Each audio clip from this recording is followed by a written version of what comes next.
Good afternoon, everyone. Welcome to today's discussion titled Demystifying SEO.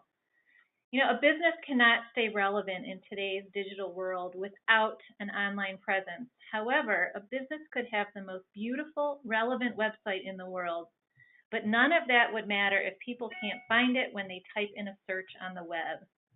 Chief marketing officers, business owners, heads of sales know the importance of being found, and many people think that SEO plays a role in that. But what exactly is SEO? Well, today's webinar will help to take the mystery out of SEO. My name is Jane Peer, and I will be serving as your host and moderator for today's discussion. A little background on me. I spent 25 years working for a large consulting firm, KPMG and Ernst & Young, so actually two large consulting firms. I helped various local offices advance their brand in the marketplace. I joined ThinkShow earlier this year, helping to direct ThinkShow's marketing strategy, as well as build programs that make ThinkShow a great place to work and build your career. I'm super happy about being today's moderator. We have a great topic and an incredible panel who's going to help us learn a bit more about SEO, but most importantly, leave us with why SEO is a critical component in driving more traffic and qualified leads to your website, and how to align SEO with your business goals. Before I introduce today's panel, I do want to run through some housekeeping items. So we are scheduled for a full hour.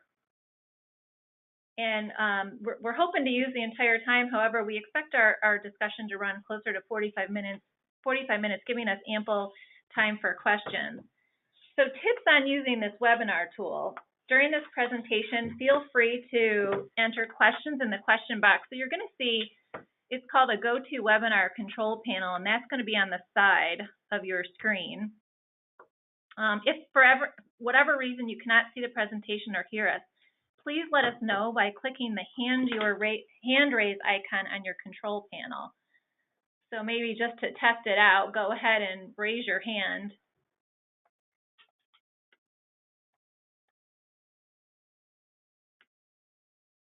I'm starting to see some hands raised, so thank you very much. And we have some polling questions to help enhance our webinar. When the poll is shared, it will appear on your screen. We will give you some time to respond to these polls, and then we'll share the responses with you.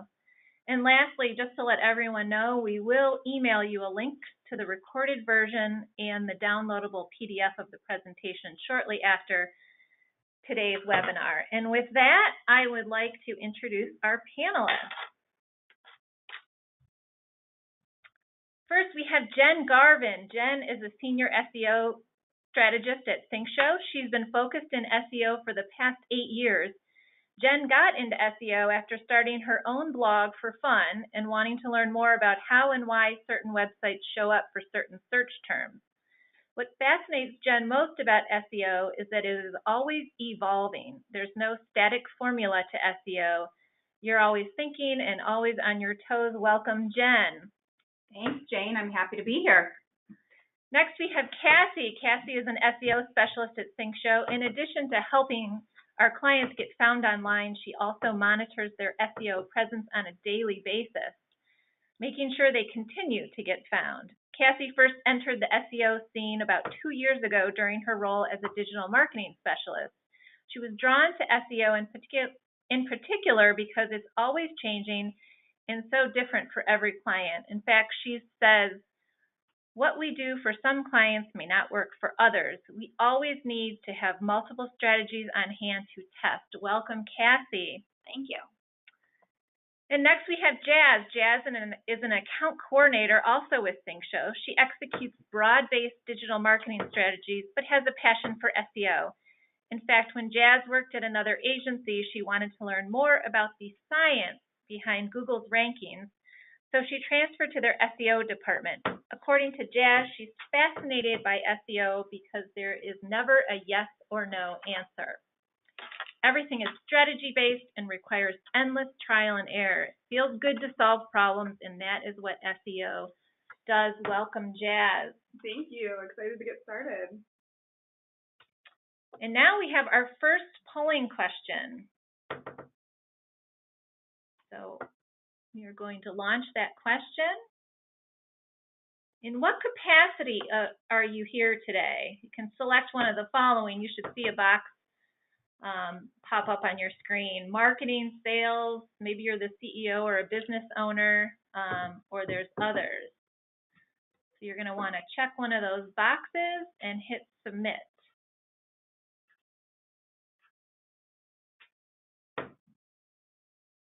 Oh, and here they come. We're starting to see some responses. We'll give it another couple seconds.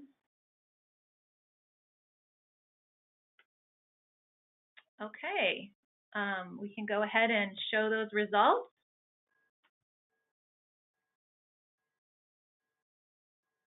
Okay, it looks like we have mostly marketing people at our webinar today, so welcome. No one from sales. We have a couple of CEOs and a few people who are in the other category. Okay, my next polling question. When it comes to SEO, we're going to go ahead and launch that poll. Select one of the following. Again, click on one of the circles. So when it comes to SEO, I don't even know what it stands for. I know it's important, but don't understand why. I know the basics, and I am a talented SEO specialist. Give it another second. We can go ahead and close that poll. Take a look at the results. Okay, so we know we've got a mix of attendees, but it looks like most people know the basics, and we have a handful of people who are talented SEO specialists. So you can be the one to test our knowledge. Okay, moving on. Cassie, if you could go ahead and break down. We're just going to start with the basics.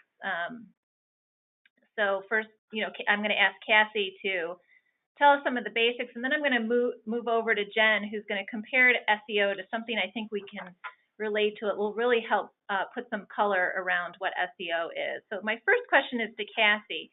Can you go ahead and break down each of the components of SEO? Sure. So we're going to start with search. I think everyone is familiar with logging on to Google or Bing and entering a search term or question in.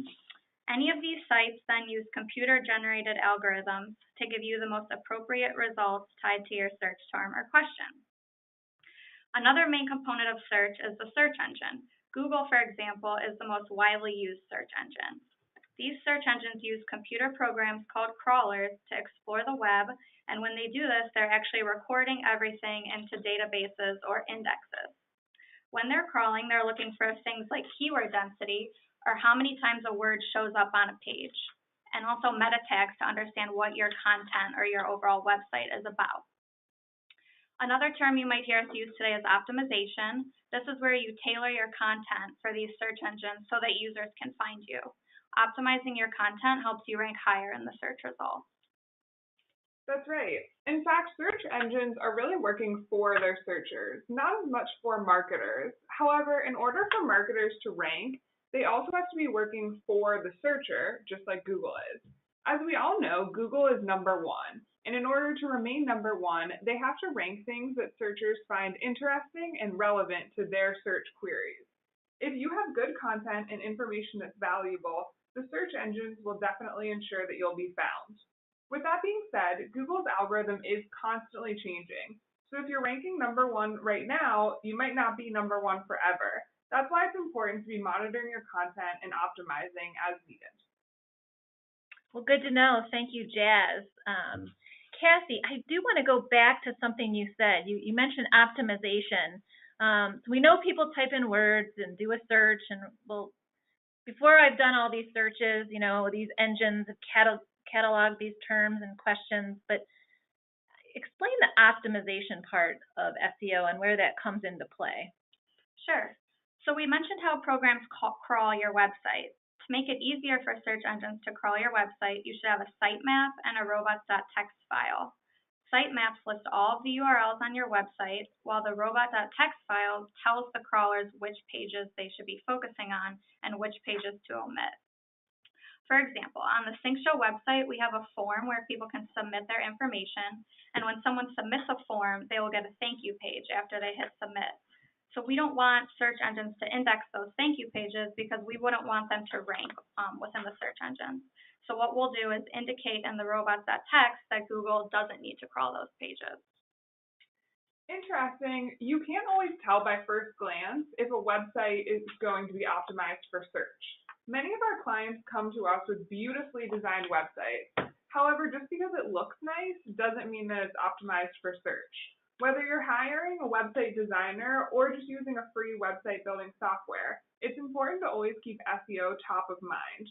Work with a developer to ensure the code on the back end of your website is in good technical standing, and work with an SEO strategist to ensure that you're optimized for terms that your target audience is searching for. Great, thank you, Jazz. Thank you, Cassie. So now that we know the basics of what SEO is, I'd like to turn things over to Jen. Jen, I've heard you compare SEO to the foundation of your home. Can you share with today's guests your analogy of this? Yes, absolutely. We work with varying degrees of clients. Obviously we've seen a lot of marketers that are joining us on our call today, but if you're a CEO or a business owner and don't get marketing jargon or SEO terminology, this is the philosophy I like to use and explain to people who might not know SEO very well or not know it at all. So when you do SEO, it can be a very esoteric thing. It can be a very complicated thing. It's not a very direct result type of thing. A lot of the times it's applying the scientific theory. You try and optimize for things and see if it works and see if keywords start to rank. And then you go back to the drawing board and keep doing that over and over again.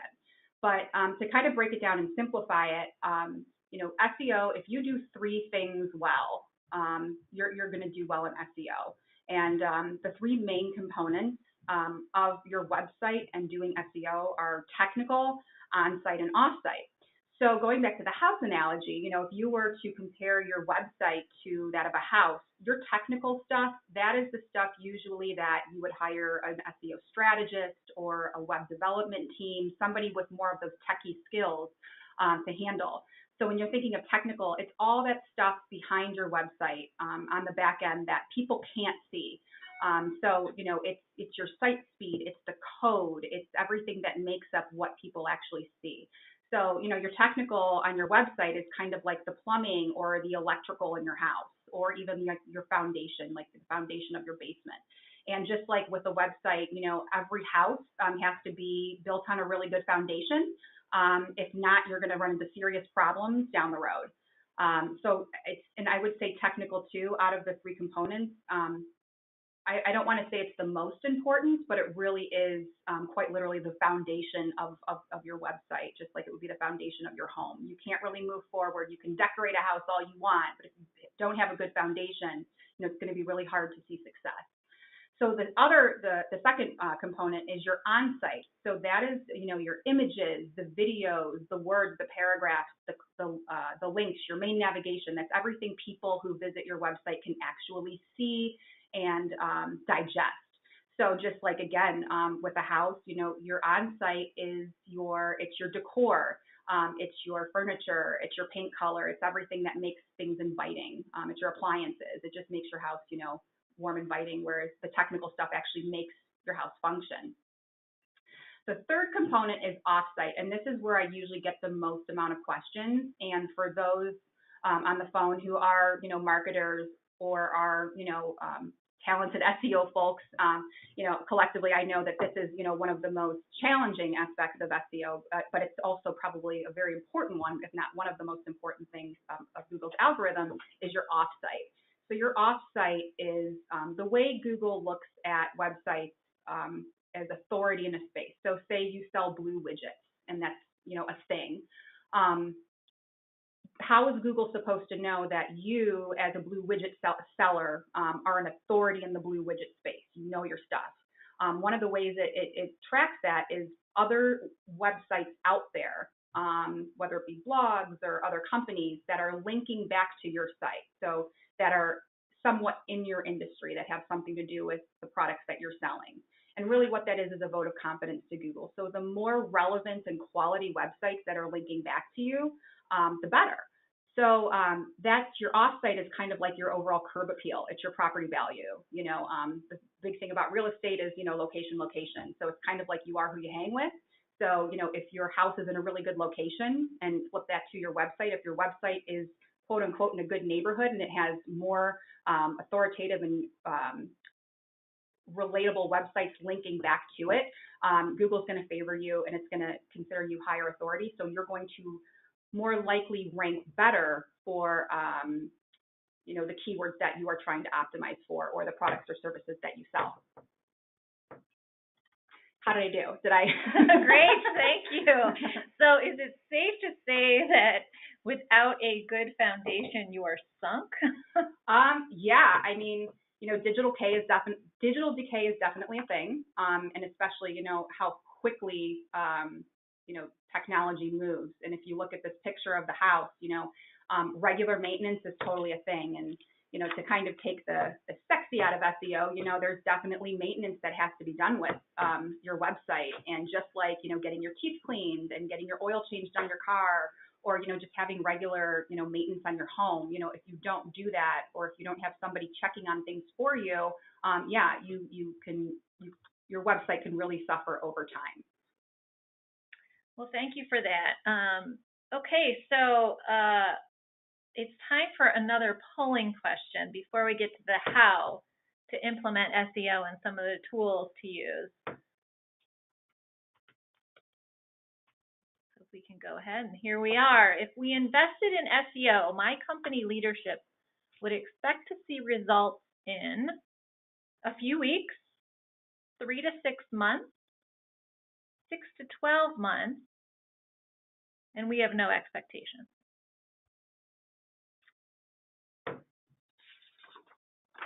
Give it a minute, or I should say a second. Okay, let's go ahead and see what those results were. Okay, it looks like, wow, 22% of you felt that in a few weeks your company leadership would expect to see results.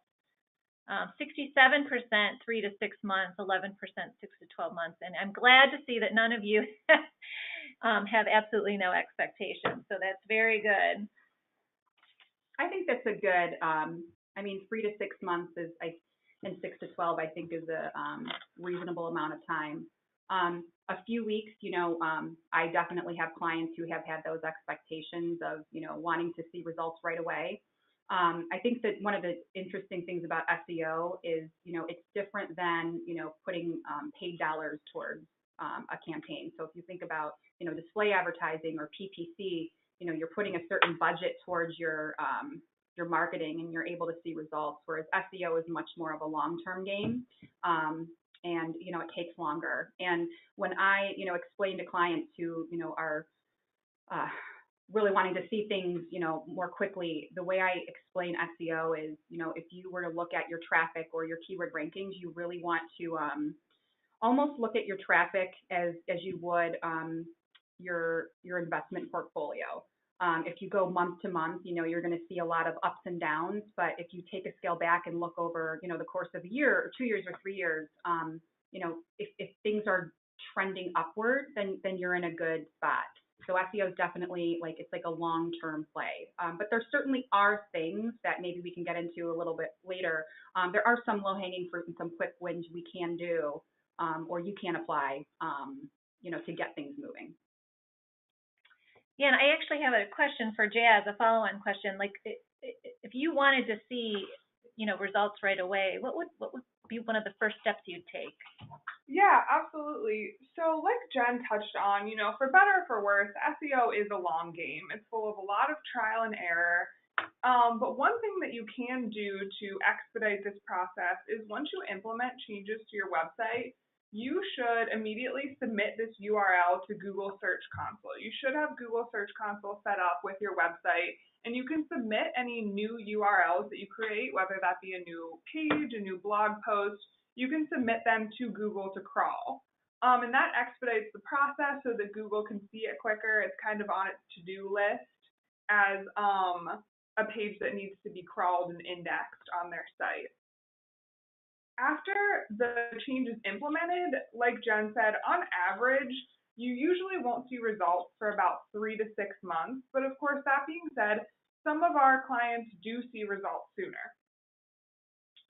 So here's a graph, for instance, of a small Northeast Ohio-based commodity manufacturer. They started implementing SEO strategies with ThinkShow in October 2017. And as you can see from their analytics report, they started to see improved results in as quickly as 2 months.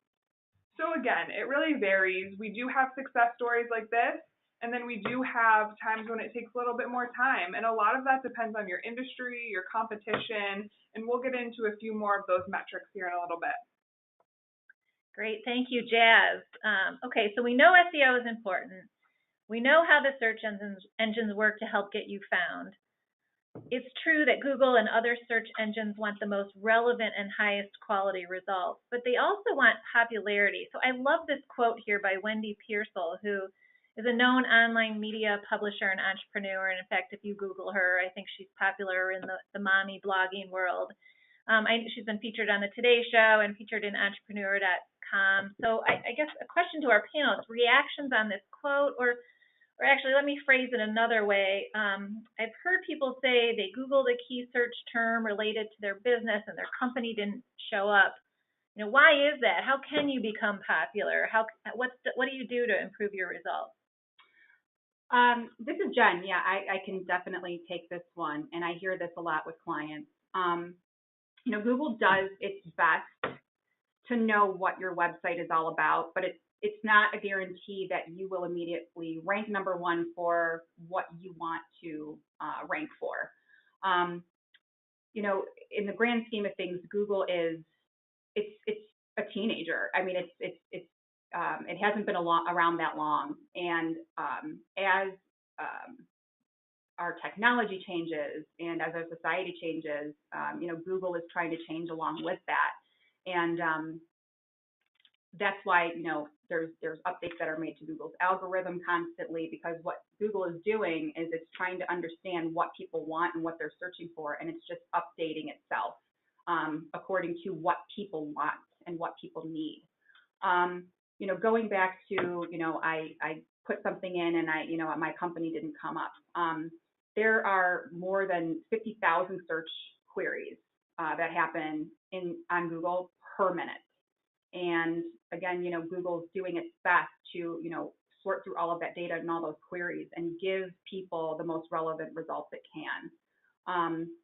So, you know, and I also think too that, you know, going back to the, you know, SEO is definitely a long-term strategy. You know, you really have to put work into it.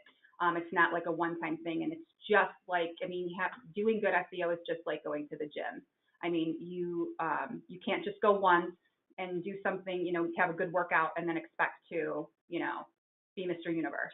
You know, it takes, you know, constant practice. It takes constant commitment, and it's, you know, little things every day add up. So it is really important to, you know, make your SEO or make your content marketing a priority, whether it's you're doing it in-house or, you know, hiring an agency to do that for you. You have to, it's a continuous practice. So, you know, going back to, you know, making sure you have a really technically sound website, and, you know, there's companies you can hire, there's development people that can take a look at your website. There's software out there that, you know, you can run your website through, and it'll kind of tell you, you know, what's wrong with your site. Relevant content, putting relevant content on your site, and that's kind of going back to the on-site stuff. And, you know, it's not just stuffing your website or your pages full of keywords that you want to be found for. It's, you know, just really speaking naturally. I mean, there's definitely an art and science to optimizing and writing for the web and putting keywords on your pages so they do get found. But, you know, you want to write naturally and use semantic terms. One of the analogies I like to use is if you have a website and you talk about apples, but there's other words on your website that talk about phones and computers. Google's smart enough to know that your website is most likely about the company Apple. If you have Apple and then you also have fruit baskets and you also have pineapple, Google can crawl your site and understand, okay, this is not about the technology company, this is about the actual fruit apple. So I think that's really important too, that when you think about the content that you're putting on your website, speak naturally and really talk about, everything that encompasses your business and the things that you sell. And then, backlinks too, that's another, it can be challenging, and I think it's very, very time consuming. And I think in my experience, that's when you want to hire, a PR team or a marketing team to, kind of do that for you, because it's important to get really good quality backlinks. It's not always easy, especially depending on your industry. B2B, it can be more challenging to do that. But, really producing really good quality content that people, naturally do want to link to is also a good step. So again, kind of going back to those three things: technical, on-site, and off-site. Do them well, do them to some extent every day, and you will, in time, see results. Another good thing, I use this a lot, is Google Market Finder. So for those not as familiar with SEO, this is like a really easy to use tool, and it actually makes suggestions that describe you. So this, when you put your website in here, it kind of tells you what Google thinks you are based on the content it sees. And really a Google crawler, kind of going back to a website crawler, going back to the terminology, it's only reading what it's reading and making those determinations. So, for example, here we put Think Show in, and for the most part, it got it right. But, we have telemarketing here as one of them. So that was, a suggestion, or that's, an assumption, but that's not correct. So it's like, what can we kind of do?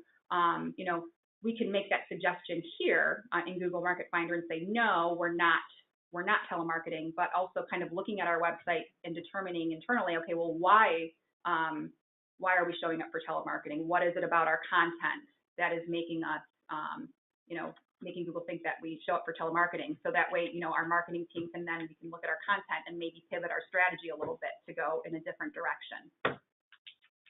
Interesting, especially that bit about telemarketing. Glad there's an easy way to remove it. I'm assuming that little X box allows you to just remove that from the Google Market Finder. So I've heard you mention terms. How do you know what terms people are actually searching for, so you know what to add into your website? Sure. Well, I think the first thing, before you even want to know what terms people are searching for, there's a lot of software out there that you can use. There's some free software, there's paid software, and I'll get into some of those in a second. But just to take a step back, sometimes, and I've seen this with clients a lot, you're so married to your business and the internal things that go on that sometimes you kind of forget, your website is not for you, it's for your customers. And so sometimes the queries that you're trying to optimize for are actually not the queries that your audience is looking for. So perfect example, we had a client that was, they were a CNC machine. They manufactured CNC machines, but then they also retrofitted them, but then they also used those machines to do stuff with raw materials.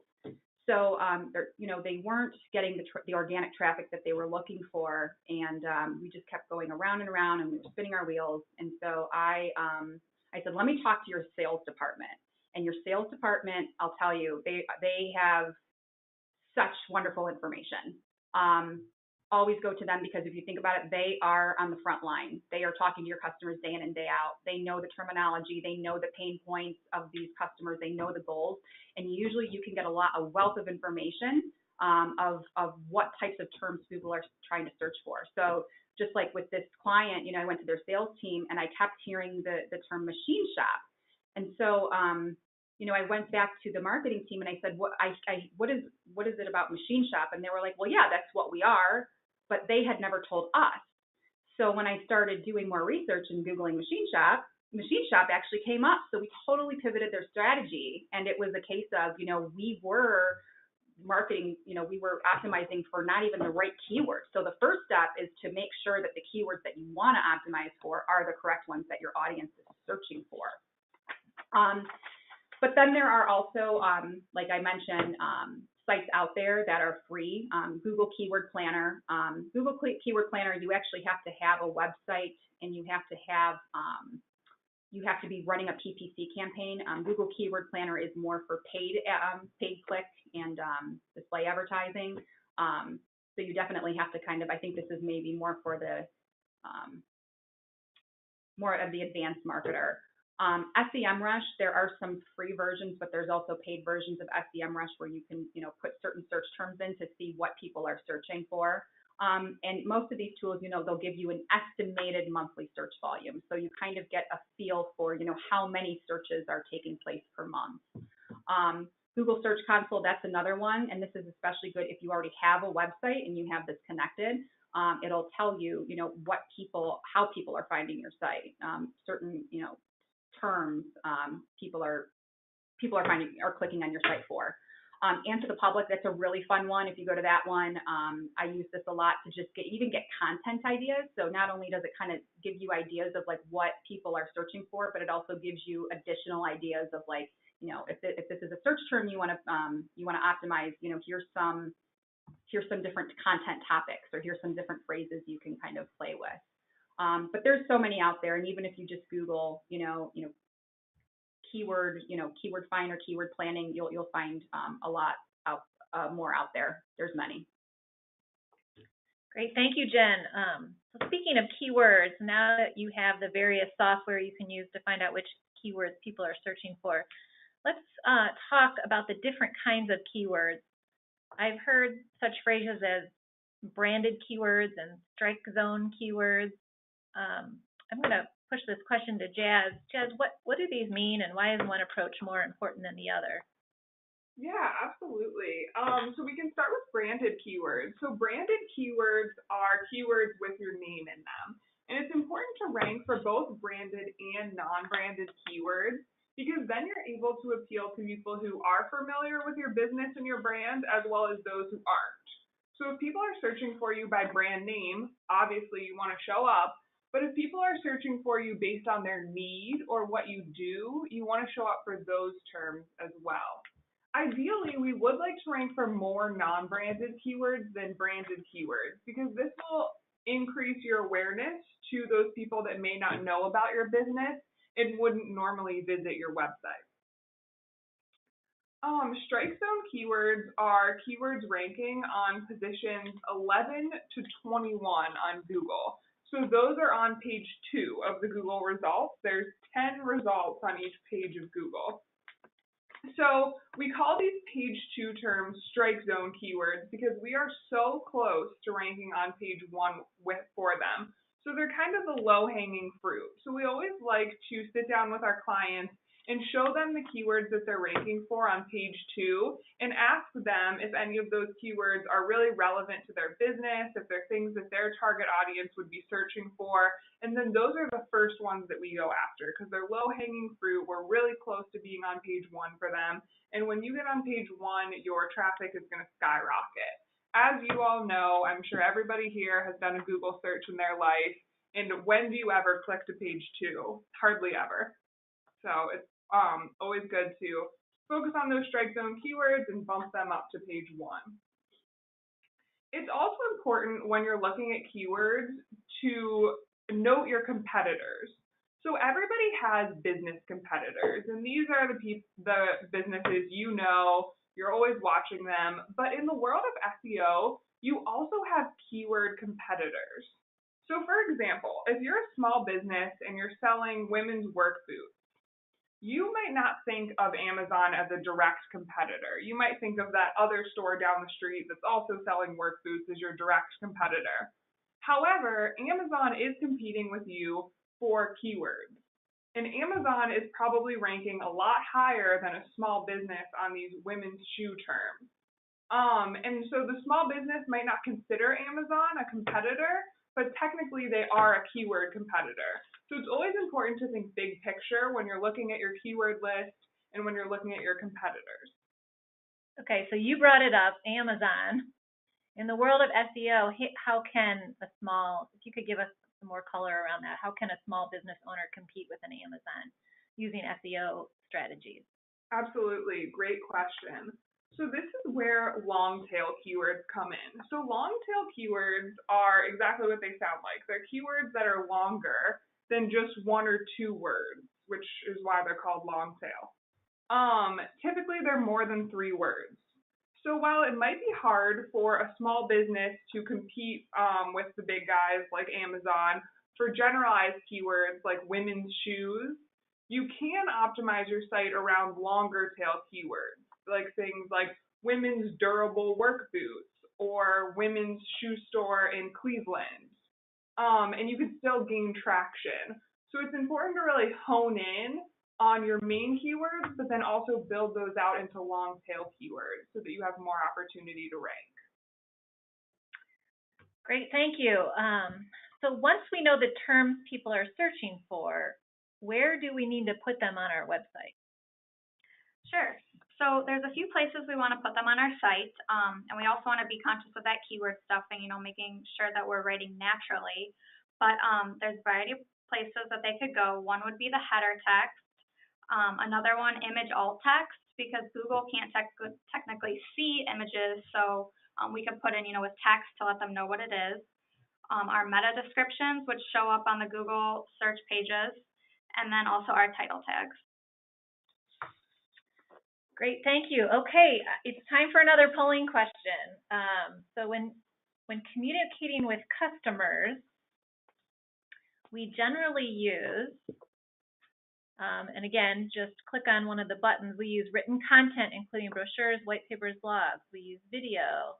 We use infographic, or we use a mix of all of the above. We're getting our responses in. Okay, we can go ahead and, oh wait, yep, there we go, okay.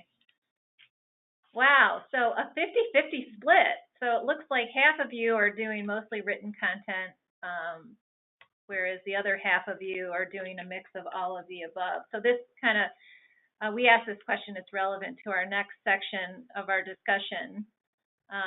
So today, people seem to be more visual. They want infographics, they want videos, images. So I'm going to ask Jazz this next question. How does this all play into SEO? Absolutely. So, as Jane stated, we are getting so much more visual as a world, honestly. But it's important to recognize that images and videos should never replace text on a web page. So Google's crawlers, despite being very, very smart, are still not able to see images or videos. So because of this, we have to use alt text to tell them what an image is all about. So alt text is it's part of your code, and it's something that you put on the image to describe it. So here we have some examples of alt text. So you'll see the first one is an okay example. So the alt text here is roller skates, all one word. And then we have a better example, and the alt text here is a girl with pink roller skates skating down the street. So here it includes that main keyword that we're looking for, roller skates, but it also gives some more context around it. It really gives Google a clear picture of what we're looking at here. Some examples of not recommended alt text are, here we have the first one, which just doesn't have any alt text at all. We come across this a lot. You'll just put an image on your site and not add alt text to it. And we always want to make sure that all of our images have alt text, including even logos or the little buttons on the bottom of your website that links to your social media. Everything like that should still have alt text. The next not recommended example that we have here is roller skates, warm day outside, street exercise, fun girl, pink skates. So this is kind of what Kathy was touching on before, where this is what we call keyword stuffing. And Google is smart enough to know what you're doing here. So if you put a keyword on your site way too many times to the point where it's just unnatural like it is here, Google's going to know what you're doing and they're actually going to penalize you for this. So it has to be natural, it has to be relevant. You should be speaking to Google and to your customers exactly like you would speak to a friend. Everything can be natural, just the way that you would normally talk. And then the last not recommended example we have here is just the image name. So a lot of times the default on whatever program that you're using that your website is built on is to just take the image name and make that the alt text. So we see this a lot. And while it's better than not having alt text at all, it's really not, it's not helping your website in any way because there's no keywords in there. The just generalized name of the image is not going to tell Google what it's about. And then building off that, so now that we've touched on what alt text is and why it's important, it's also important that if you are dedicating a page of your site to a video or an infographic, a picture, anything like that, it's important to make sure that you add at least a paragraph of text before or after the video or infographic on the same page, summarizing it and explaining the key concepts. Because again, Google can't watch that video, they can't see that infographic. And while the alt text is great to give it a little snippet of what it's about, it's even better to pair that with a whole paragraph explaining. Very nice. Thank you, Jazz. Before we move on, let's pause for another quick polling question. So when it comes to SEO, I find it hard to convince upper management of its value. So this is a quick true or false, or SEO is so new to me, I've never even asked. We'll give it a few seconds as the results come in.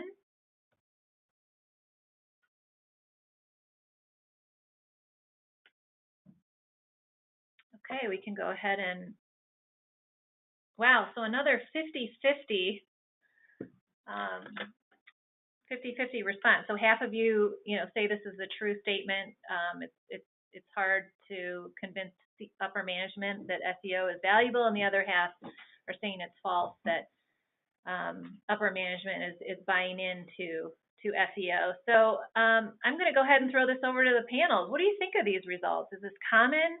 For the 50% who answered, who find it hard, what are suggestions to convince upper management that a marketer really needs to consider SEO as an important piece of their overall strategy? Well, I would like to work for the upper management of the people who said false,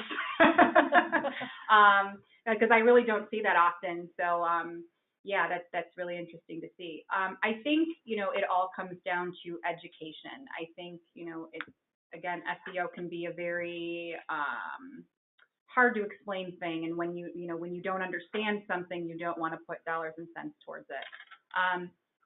If you're vetting agencies or you're thinking about investing in a marketing team, an agency or a team, I always say go for case studies. Ask about how that agency has helped another company that's like yours.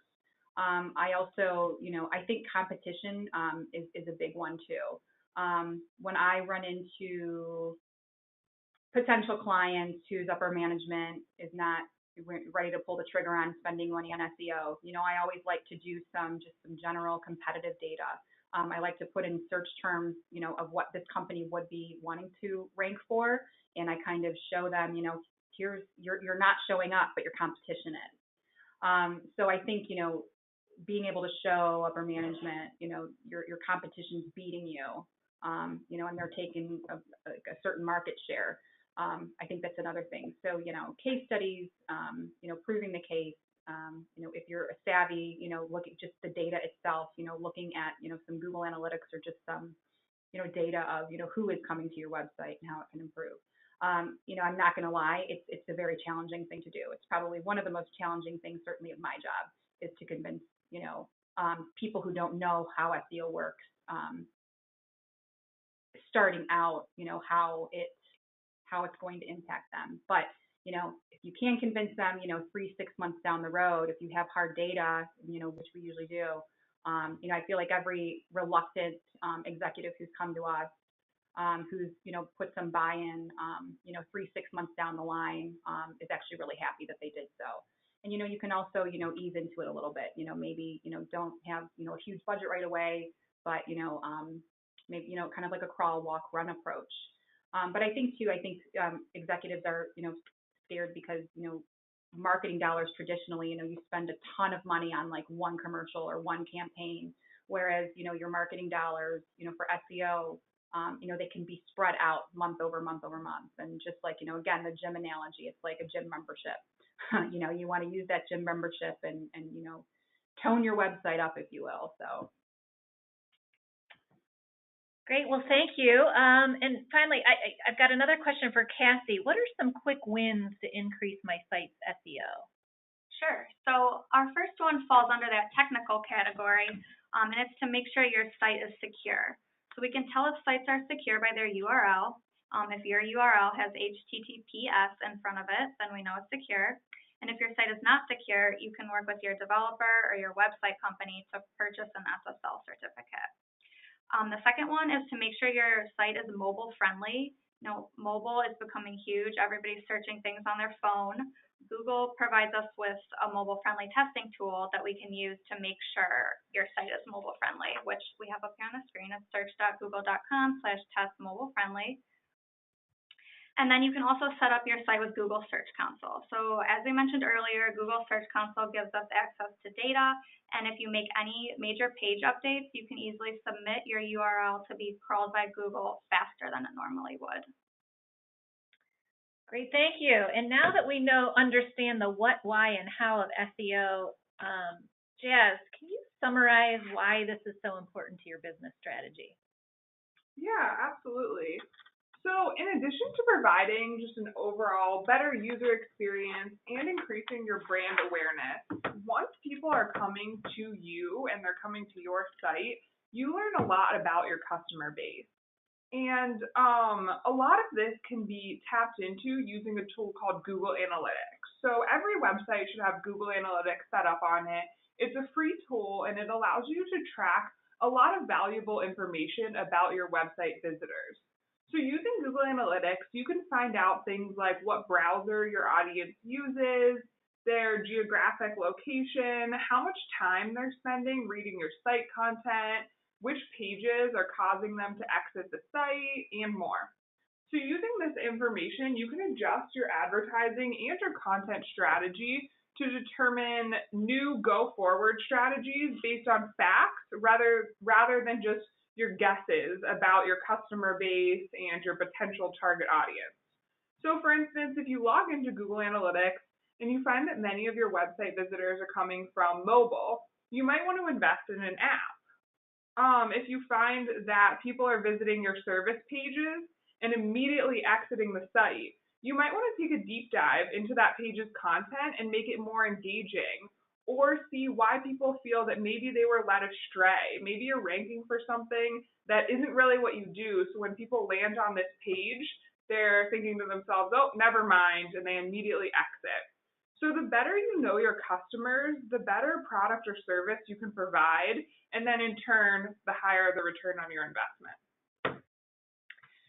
Great, thank you, Jazz. And finally, I'm going to push this one to Cassie. Any tips you might have, knowing, we've got our audience of folks who are, just know the basics, and then we've got a couple experts, but tips you have for better understanding SEO. Sure. So I would have to say to check out some SEO resources.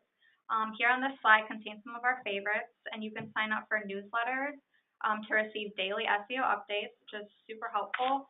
They always contain great articles and, the ever-changing discussion topics on SEO. And as we mentioned, SEO strategies are constantly changing, and by getting involved in the SEO community, you can stay up to date. Great, thank you. And I know we are close to an hour, but we will be happy to stay on for some extra time if any folks have questions. I mentioned there is the control panel to the right of your screen. You can go ahead and type questions in now. we can try to answer those. The other option is to, you can send your questions to me at janep@syncshow.com. So janep@syncshow.com, and I can get those over to our panel of experts, and they'd be happy to answer any questions you have. So I'm going to just pause for a second and see if any questions come in.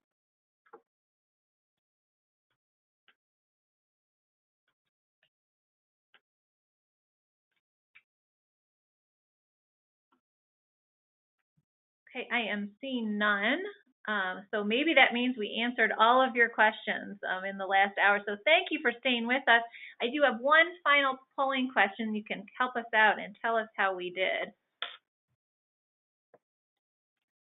So today's webinar, if you could let us know if you felt this was valuable. Do you strongly agree, neither agree or disagree?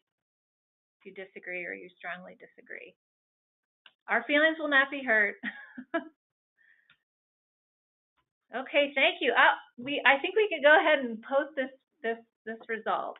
It looks like we had, I think our audience strongly agreed this was valuable time spent. So thank you again for attending. If you have any questions, don't hesitate to reach out. Again, janep@syncshow.com. Everybody have a great rest of your afternoon. And we are going to sign off.